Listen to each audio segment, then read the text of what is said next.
வணக்கம்.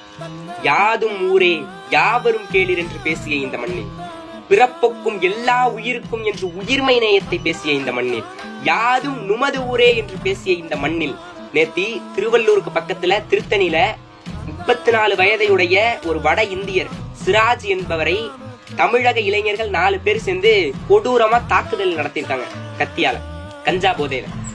இந்த ஒரு சம்பவம் நடந்ததுக்கு, அதாவது அவர் பிழைப்பு தேடி தமிழகத்திற்கு வந்திருக்காரு. வந்தோரை வாழ வைக்கும் தமிழ்நாடு என்று நம்ம பெருமை பேசுறோம். ஆனா இன்று இப்படியெல்லாம் உயிர்மை நேயத்தையும் சமத்துவத்தையும் உலகிற்கே கற்பித்த இந்த தமிழகத்தில், வந்தோரை வாழ வைத்த தமிழகத்தில் இப்படி ஒரு சம்பவம் நடந்திருப்பது ஒட்டுமொத்த தமிழ் சமூகமே தலை குனிய வேண்டிய ஒரு நிலையில நாம நிற்கிறோம்.